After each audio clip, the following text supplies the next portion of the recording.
কলিয়াবৰত মানুহৰ আক্ৰমণৰ বলি হোৱা বাঘৰ চিকিৎসা উদণ্ড লোকৰ আক্ৰমণত এটা চকুৰ দৃষ্টিশক্তি ইতিমধ্যেই হেৰুৱাই পেলাইছে সেই বাঘটোৱে পশুবিজ্ঞানী ডাক্তৰ ভূপেন শৰ্মাৰ তত্ত্বাৱধানত চিকিৎসা চলিছে বাঘটোৰ কাজিৰঙাৰ পানবাৰীৰ CWRCত এই চিকিৎসা এই মুহূৰ্তত আগবঢ়াই থকা হৈছে বাঘটোৰ চকুৰ চিকিৎসা কৰা হৈছে লগতে দেহৰ কেইবা স্থানতো যেহেতু আঘাত লাভ কৰিছিল সেই বাঘটোৱে আৰু আঘাতপ্ৰাপ্ত সেই বাঘজনীক এতিয়া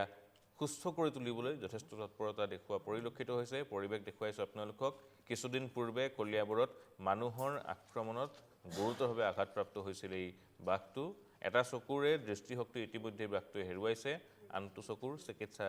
কৰি বাঘটোক শীঘ্ৰেই সুস্থ কৰি তুলিবলৈ তৎপৰতা অব্যাহত ৰাখিছে চিকিৎসকৰ দলে